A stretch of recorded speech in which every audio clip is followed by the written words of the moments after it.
다윗이 3m가 넘는 거인 골리앗을 물맷돌 한 방으로 쓰러뜨리는 이야기는 우리 믿음의 사람들에게는 큰 도전을 주는 이야기입니다. 다윗이 거인 골리앗과 싸워 이긴 나이가 20살이 안 되는 그러한 애띤 소년의 나이였고, 또 다윗이 골리앗을 이긴 것은요, 다윗의 능력 때문도 아니고 하나님께서 함께 하신 그러한 기적의 결과입니다. 여러분, 신앙과 기적은 뗄래야 뗄 수 없는 관계입니다. 신앙인이라면 누구나 다 기적을 경험합니다.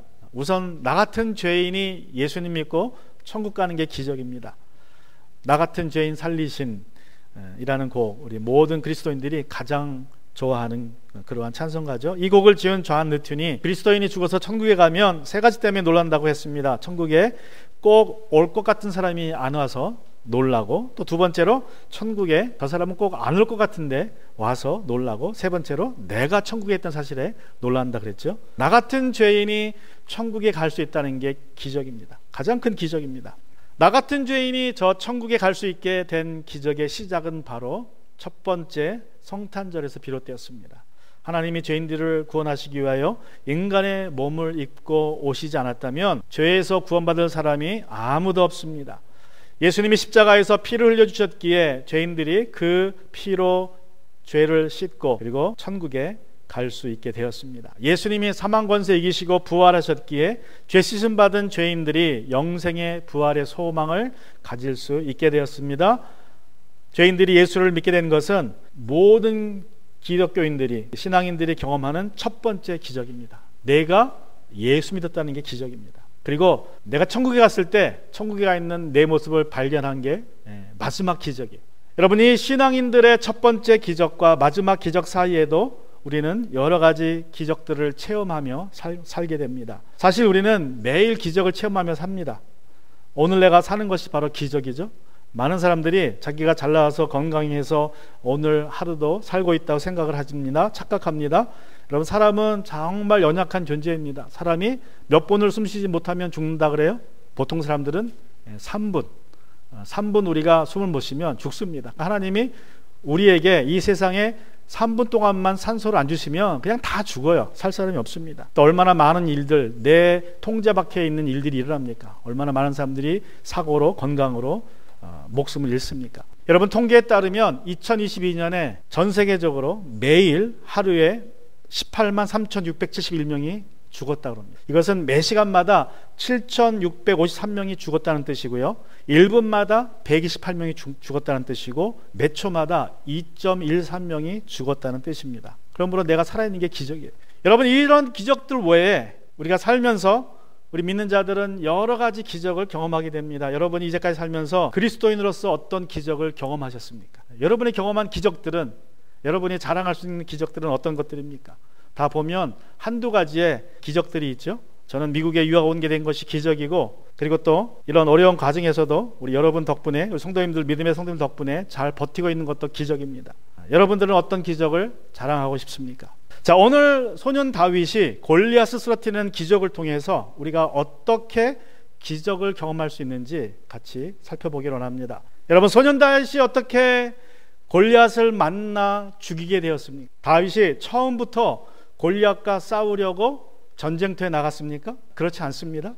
다윗은 아직 20살이 되지 않았어요. 그래서 전쟁터에 나갈 자격이 되지 않습니다. 또 나이가 넘었다 그래도 이미 세 형들, 첫째, 둘째, 셋째 형이 전쟁터에 나갔습니다. 한 집안에 3명만 전쟁터에 나가면 더 이상 아들이 많아도 나갈 필요가 없어요. 그래서 다윗은 전쟁터에 나갈 이유가 없습니다. 짬밥이 되지 않아요, 쉽게 얘기하면. 그럼에도 불구하고 결국 다윗이 전쟁터에 나가서 골리앗을 죽이게 됩니다. 그 이유는 다윗이 사소한 일, 평소에 작은 일, 사소한 일에 충성했기 때문에 그렇습니다. 여러분, 다윗은 막내였기에 아버지가 그를 전쟁터로 심부름 보낸다는 것은 사실 별로 그에게는 올 일이 아닙니다. 이미 이새에게는 넷째 아들도 집에 있었죠, 5째도 있었죠, 6째도 있었죠, 7째도 있었습니다. 그러니까 다윗 이후로 4명의 형들이 더 집에 있습니다. 그러면 여러분 같으면 누굴 보내겠어요? 심부름을 보내야 되는데 누구를 마땅히 보내야 정상적입니까? 넷째를 보내야죠. 넷째가 집에 있는 아들 중에 제일 크니까. 그죠? 셋은 이미 전쟁터에 나갔고. 근데 왜 아버지가 막내인 다윗을 보냈습니까? 정상적인 아버지라면 막내를 제일 사랑해요. 막내기 때문에. 그러면 제일 아끼니까 그 위험한 전쟁터에 심부름을 안 보내는 게 정상이에요. 그죠? 그런데 왜 다윗이 막내임에도 불구하고 형들이 아직도 넷이나 있는데도 불구하고 왜 아버지 이새는 이 막내 다윗을 전쟁터로 심부름을 보냅니까?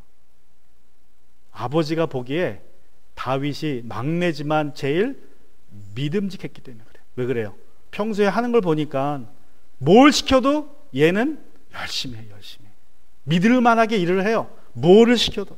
여러분, 왜 이새가 다윗을 가장 듬직하게 여겼을까요? 다윗이 평소에 아버지가 뭐를 시키든 그냥 그대로 합니다. 열심히 합니다. 성실하게 해요. 불평하지 않습니다. 그 대표적인 예가 바로 16장에 나와요. 16장. 우리 살펴본 16장에 보면요, 선지자 사무엘이 집을 방문합니다.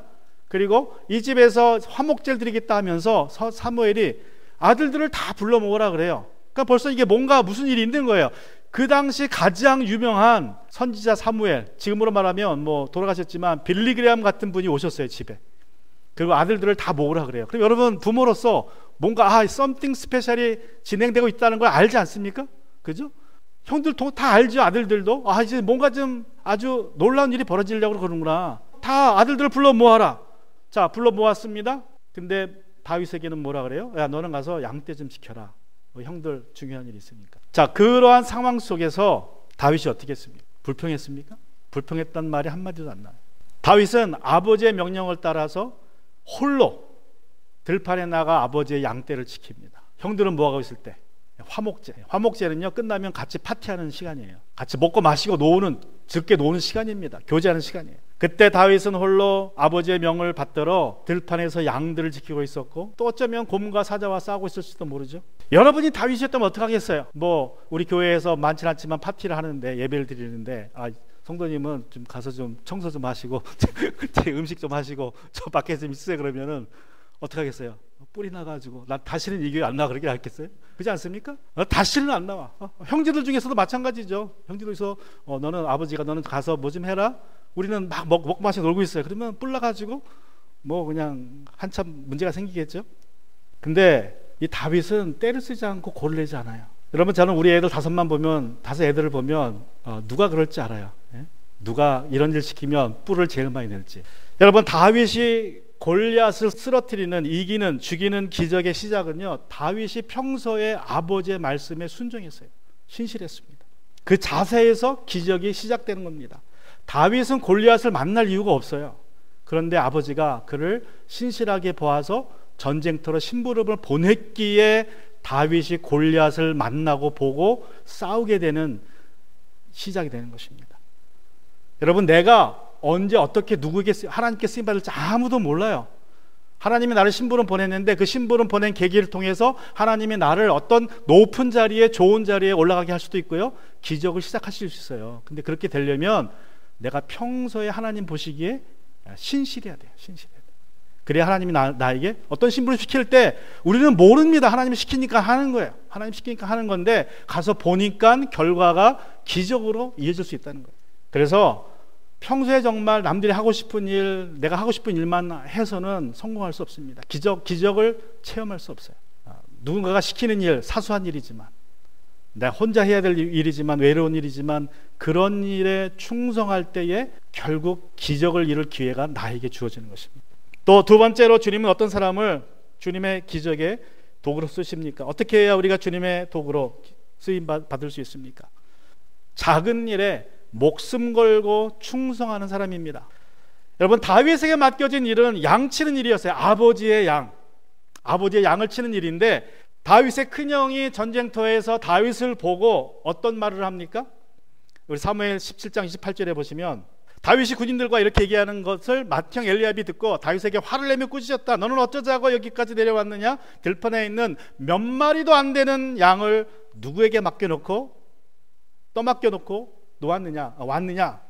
자, 몇 마리도 안 되는 양이라 그래요. 형이 다윗이 맡고 있는 양의 숫자는요, 아마도 10마리도 안 됐을지 몰라요. 진짜 사소한 몇 마리 안 되는 사소한 일입니다. 여러분, 다윗은 이 몇 마리도 되지 않는 양을 지켰습니다. 그런데 어떻게 지킵니까? 목숨 걸고 최선을 다해서 지켜요. 여러분, 다윗이 골리앗 때문에 열받아서 이제 군인들에게 얘기합니다.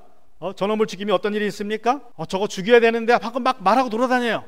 지난주 말씀드린 것처럼 예? 상금 때문에 그런 게 아니라 너무 열받아가지고 동역자 찾는 거예요. 자, 그렇게 말하고 돌아다니니까 그 소식이 사울 왕의 귀에도 들어갑니다. 그래서 사울 왕이 불러요.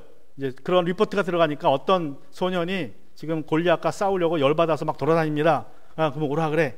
그래서 이제 소년 다윗이 사울 왕에게 불려갔습니다. 그때 이렇게 얘기해요. 32절에 보면 다윗이 사울에게 말했다. 누구든지 저자 때문에 사기를 잃어서는 안 됩니다. 임금님의 종인 제가 나가서 저 블레셋 사람과 싸우겠습니다.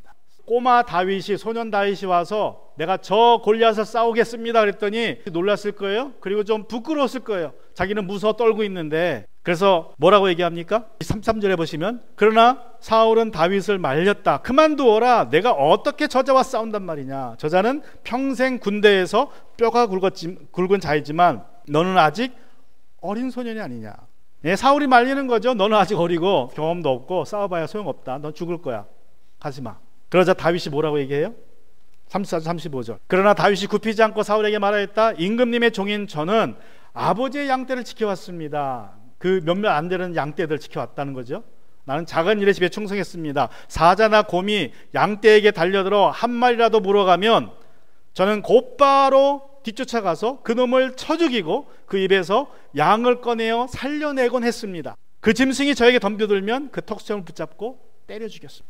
여러분, 거인 골리앗, 모든 사울을 비롯해서 모든 군인들이 벌벌 떨고 있는 그 골리앗을 보고도 주눅들지 않고 자신감에 넘쳐 나가 싸우겠다고 하는 이 다윗 자신감은 어디서 나왔습니까? 어떻게 이렇게 다윗은 골리앗 앞에서 당당할 수 있었을까요? 그것은요, 다윗이 몇 마리 안 되는 아버지의 양을 지킬 때에 목숨 걸고 지켰기 때문에 그래요. 목숨 걸고. 다윗은 아버지 양떼를 지킬 때에 목숨 걸고 지켰습니다. 양을 잡으러 곰이나 사자가 오면 물고 가면 가서 싸웁니다. 뺏어옵니다. 곰이나 사자가 대들면 어떻게 해요? 그 턱수염을 잡고 때려 죽였다 그러죠. 때려 죽였다. 때려 죽였다는 말은 뭐예요? 칼로 죽인 게 아니에요. 맨손으로 죽였다거나 몽둥이로 때려 죽은 거예요. 그러니까 이게 말이 됩니까? 칼로 죽였다면 그래도 쉽겠죠. 근데 때려 죽였다. 그러니까 그 정도로 다윗은 목숨 걸고 싸운 거예요. 자기는 무기도 없지만 맨손으로 싸웠다는 것입니다. 그렇게 맡겨진 일에 충성했다는 거예요. 주님께서 다윗을 골리앗을 죽이는 기적의 도구로 쓰실 수 있었던 것은 다윗이 평소에 작은 일, 사소한 일에 충성했기 때문입니다. 근데 그 충성 때문만이 아니라 그가 목숨 걸고 충성했다는 거예요. 목숨 걸고. 여러분이 하나님의 기적의 도구로 사용되시려면 평소에 사소한 일에 충성해야 되는데요, 그냥 충성하는 게 아니라 목숨 걸고 충성해야 됩니다. 세 번째로 우리가 하나님의 기적의 도구로 사용되려면 세 번째는요, 작은 일에 성공을 경험해야 됩니다. 3m 거인의 골리앗을 우습게 보는 다윗의 자신감이 어디서 나왔습니까? 그가 어떤 일이 있었기에 그랬습니까? 단지 사자와 곰과 싸웠다는 경험만이 아니라 사자와 곰과 싸워서 어떻게 했어요? 이겼어요. 이긴 경험이 있는 거예요. 다시 말하면 다윗은 성공한 경험들이 있었습니다. 내가 다만 싸울 정도로 충성스러울 뿐만 아니라 싸워서 이길 정도로 성공을 경험했다는 것입니다. 만약에 사자나 곰하고 싸웠어요. 그 팔 하나 잃었어요. 사자하고 싸우다 팔 하나 잃고 곰하고 싸우다 다리 하나 잃었어요. 그러면은 싸울 마음이 생길까요? 싸우고 싶어도 못 싸우겠죠. 팔다리가 없으니까. 자신감이 사라져요. 그러나 다윗은 싸워서 이겨봤기 때문에, 이겨봤으니까 내가 저 거인하고 싸워도 내가 이길 수 있다는 거예요. 자신감이 있었습니다. 여러분, 우리가 작은 일에 충성하고요, 목숨 걸고 충성하고, 그리고 그 충성한 일에 성공한 경험들이 있어야 됩니다. 저는 그렇게 믿어요. 여러분이 충성하면, 목숨 걸고 충성하면 하나님이 성공을 경험하게 하실 거예요. 그러면 그 작은 일의 성공의 경험들이 더 큰 기적을 이루는 밑바탕이 될 것입니다. 다윗이 바로 그랬어요. 다윗이 곰과 사자들과 싸웠더니 거인이 무섭지 않은 것입니다. 자, 작은 성공들을 경험했던 다윗이 이렇게 말합니다. 36절에 보시면 제가 이렇게 사자도 죽이고 곰도 죽였으니 저 할례받지 않은 블레셋 사람도 그 꼴로 만들어 놓겠습니다. 다윗은 제가 이렇게 사자도 죽였고 곰도 죽였으니 저 할례받지 않은 블레셋 사람도 내가 죽이겠습니다 라고 자신 있게 말합니다. 그러니까 다윗은 최소한 곰하고도 싸워봤고요, 사자하고도 싸워봤고 2번은 싸워봤어요. 최소한. 그리고 2번의 승리를 거두어봤습니다. 근데 제가 보기에는요, 이거는 다윗이 여태까지 2번만 싸운 게 아니라 정말 어떻게 보면 한 달에 한두 번 싸웠다는 거예요. 한두 번. 그러니까 그 승리의 경험들 때문에 자신감이 생긴 것입니다. 그래서 우리가 작은 일에 성공하는 경험들을 가져야 됩니다. 자, 그런데 이보다 더 중요한 게 있습니다. 자, 내가 작은 일에, 사소한 일에 목숨 걸고 충성하는 것도 중요합니다. 또 성공을 경험하는 것도 중요합니다. 그런데 하나님의 기적의 도구로 쓰임받는 데 있어서 제일 중요한 건 이겁니다. 자, 37절을 보시면요, 다윗은 말을 계속하였다. 사자의 발톱이나 곰의 발톱에서 저를 살려주신 주님께서 저 블레셋 사람의 손에서도 틀림없이 저를 살려주실 것입니다. 내 과거의 경험에 따르면 하나님이 나를 사자와 곰의 발톱에서도 구해주셨으니 저 거인의 손에서도 구해주실 것이다 라는 아주 신앙의 고백을 합니다. 다윗은 과거에 사자하고 곰하고 싸워서 이겼어요. 근데 그 싸움이 누구의 싸움이라고 얘기합니까? 내 힘과 능력으로만 싸운 게 아니라 주님이 자기를 지켜주셨고 주님 때문에 이겼다고 고백을 합니다. 그러니까 내가 지금 저 거인하고 싸워도 누가 싸워주실 거다? 주님이 나와 싸워주실 것이니까 나는 지지 않습니다. 여러분, 우리가 기적을 경험할 때 가장 큰 요소는 하나님이 나와 함께 하신다는 그 확신입니다. 확신. 사도 바울의 표현을 빌리자면요, 우리가 우리의 몸을요 의의 병기로 주님께 드리면 하나님이 우리의 몸을 사용하세요. 의의 도구로. 로마서 6장 13절에서 바울이 그런 얘기를 하죠. 그러므로 여러분의 지체를 죄에 내맡겨서 불의의 연장이 되게 하지 마십시오. 오히려 여러분은 죽은 사람들 가운데서 살아난 사람답게 여러분을 하나님께 바치고 여러분의 지체를, 몸을 의의 연장으로, 의의 도구로 하나님께 바치십시오. 자, 다윗이 나를 곰과 사자의 발톱에서 지켜주신 주님께서 골리앗에게서도 지켜주실 것입니다 라고 말하니까 사울이 뭐라고 얘기합니까? 37절 후반절에 보시면, 자, 그러면 나가도 좋다. 그러면 나가라. 주님께서 너와 함께 하시기를 바란다. 내가 평소에 사소한 일에 목숨 걸고 충성하지 못했을 수도 있어요. 그죠? 과거에. 또 사소한 일에 목숨 걸고 충성했지만 그 결과가 좋지 않을 수도 있습니다. 그런데 여기까지는 과거예요. 그거는 어제의 일입니다. 과거에는 사소한 일에 충성하지 못했고요, 충성을 해도 성공을 거두지 못했을 수도 있어요. 그러나 내가 그것을 회개하고, 오늘 회개하고 주님께 나가서 주님이 나와 함께 하시면 그러면 됩니다. 과거는 과거고 과거보다 중요한 건 현재예요. 과거에 내가 실패할 수도 있어요. 그러나 내가 그것을 회개하고 돌이키고 주님께 나가면 주님이 또 나와 지금 함께 계세요. 그럼 내가 오늘 주님이 나와 함께 계심으로 내가 오늘 나의 거인들을 대면할 수 있습니다. 하나님이 나를 기적의 도구로 사용하실 수 있습니다. 오늘 주님이 나와 함께 계시느냐가 가장 중요합니다. 오늘은 성탄절입니다. 성탄절에 여러 가지 이야기들이 있지만 우리 하나님께서 요셉에게 나타나셔서 뭐라고 말씀하십니까? 아기가 태어날 것인데 그 아이의 이름을 임마누엘이라 하라 말씀하시죠. 임마누엘이 무슨 뜻입니까? 하나님이 너와 함께 하신다.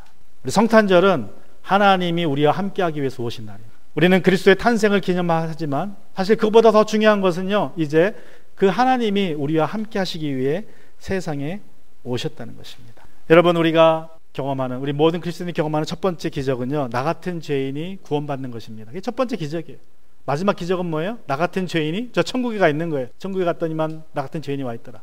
자, 그 첫 번째 기적과 마지막 기적 사이에 우리가 살면서 많은 기적들을 경험하게 되는데 그 기적들을 경험하기 위해서는 한 가지 확신이 필요합니다. 어떤 확신? 주님이 나와 함께 하신다는 확신이에요. 그래서 예수님이 이 세상에 오신 것입니다. 이 기적을 매일 경험하는 저와 여러분 되기를 주님의 이름으로 축원합니다. 이 시간 같이 기도하기 원합니다.